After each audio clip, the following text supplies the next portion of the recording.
Finally, digital allows you to continue the dialogue with after an event, afterwards. It extends the tail of that, the nature of that conversation. So now if you layer on what does it do, you might have an email or follow-up with synopsis and then a drive to your sitelet for the event, perhaps. There's an ability to host a webinar, what you learned from the event. Perhaps you made a presentation or gave a speech, ran a seminar. It'd be a great way if you recorded it to host on a webinar so people could see it later. It's often difficult to tape these during the conference, but you could do it afterwards.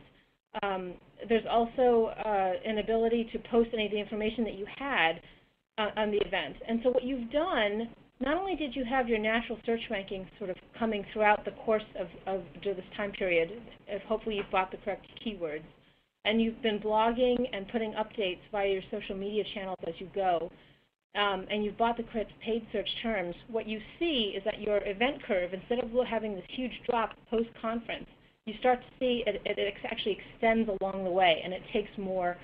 Not only does it broaden your reach, but it lasts for a longer period of time. It extends the tail of that event. And part of what extends that tail is not just the content that you generated, but the buzz that you generated with your natural search, your paid search campaign, and your social network updates. And that has really done a lot more for you. So rather than, it shifts from being a single one-time opportunity to creating something that has a much longer lifespan and creates a number of touch points and sort of invitations to connect with a range of your customers or prospects. Has the added benefit of adding content to your site and making you that much more visible moving forward. And visibility is a big part of the new digital landscape. Our second scenario that we would like to walk you through today has to do with penetrating an industry or demonstrating industry experience in a market that perhaps you're just breaking into, just added a capability and expertise in. So what are the ways in which digital can be layered on to your current marketing program to make sure you're getting that message out? So one of the first steps you could take is to target and intercept the relevant audience. What does that mean? It would look something along the lines of creating an online brand awareness campaign, and you can do that really well through targeted display media. And you would identify where you would go, which sites you would be placing those banner ads, any of the blog posts. You would identify sort of where the buyers in that market already are going for industry information. And it's just about buying digital ads there. You would have a targeted paid search campaign, and this is important. Paid search can be used as any other advertising to drive both awareness as well as to drive conversion, and it depends upon the message that you're putting out there. One of the great things about online search is that you have the ability to toggle campaigns on and off literally with the flick of a switch. And it's a great place to test a broad awareness message. Did you know firm XYZ is now offering services in the healthcare space? We've just with the hire of XYZ person. It's a great way to try a broad awareness play or to drive something that's a little bit more targeted, something that's more around conversion. So a message, for example, come and check out, click here to download a free copy of our updates on new trends for 2010 in healthcare. So a targeted paid search campaign where you're advertising just where people are searching for those industry-specific terms is a great way to make an introduction in the space. And finally, you want to be able to introduce the brand across the digital channels using various social media networks. You can do this through guest blog posts on relevant sites. Perhaps if you are not offering a webinar, perhaps sponsoring a webinar that somebody else is. Making sure that you're coming up in the mentions when people are looking for those types of industry organizations on Twitter or LinkedIn. We've got some examples. This is primarily an awareness play, and the types of metrics that you'd be looking at in this area are you're going to be looking at impressions, your click-through rates on any of the media that you put out there. The mentions are when someone mentions your firm name through your Twitter handle or through your LinkedIn or through your Facebook URLs or your own website URL. And cross-links, how many other people are linking to the information that you've put out there. So here's an example. On the top, we have Pharma Exec newsletter, and the example I chose here was the healthcare industry, breaking into it, sort of introducing a new vertical that you have in the healthcare field. Pharma Exec, as anyone in the space will know, is a well-read industry publication. and they offer an online version of the magazine. So it's one of the great ways to build awareness here is to do a display media campaign.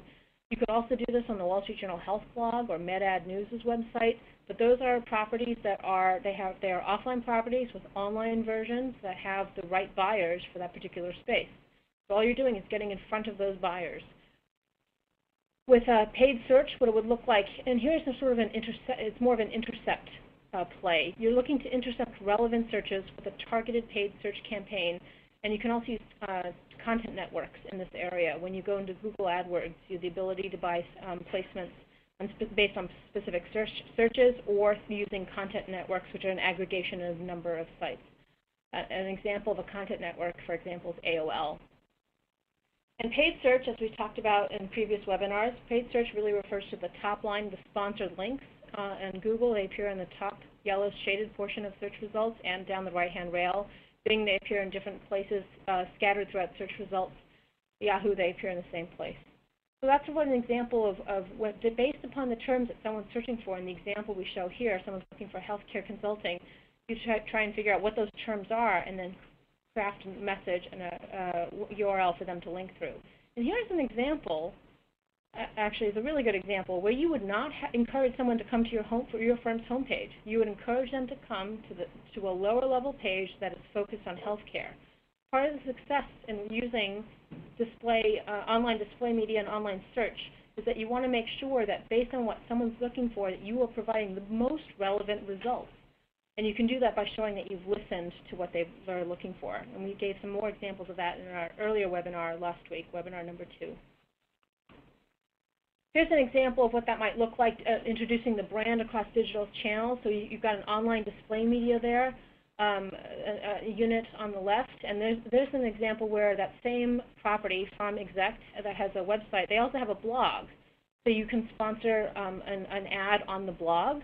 You could also write a guest blog post, which is exactly the example we have up here. Someone here wrote an article, consultants actually wrote an article, Help Us Help You, directed towards 2 pharma executives. You can also use here's an example of where Twitter makes relevant business sense. Farm Exec Magazine has a Twitter account, and they tweet a lot. It's new. They've just begun entering the space. But they have a lot of followers. Followers on Twitter are the number of people who choose to subscribe, if you will, to that feed. And Twitter is basically, don't get freaked out by Twitter, all it is a microblog. It just limits all of the posting to 140 characters instead of to a couple paragraphs. They have nearly 1,000 people who follow them. That's not an insignificant number. And here's an example we show here. They use Twitter, and they call out to a bunch of other Twitter users there in that last month, thanks to a bunch of people. And what that does is when you're mentioned on Twitter, not only does that help you in your natural search ranking, so for people looking for healthcare information, they see that you're mentioned by Pharma Exec on Twitter, and that helps you in your rankings when people are searching for you, and that's free.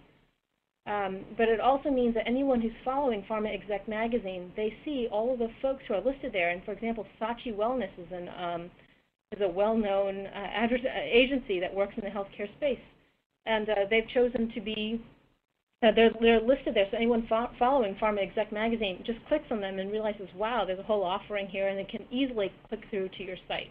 Twitter's linked directly to either your site or your blog. Wherever you choose to link it to is up to you. So here's an example of what that would look like around industry verticals and some social media examples. The other thing you want to do, so that's just about getting the word out there. The second thing you need to do is to tailor and spotlight relevant site content.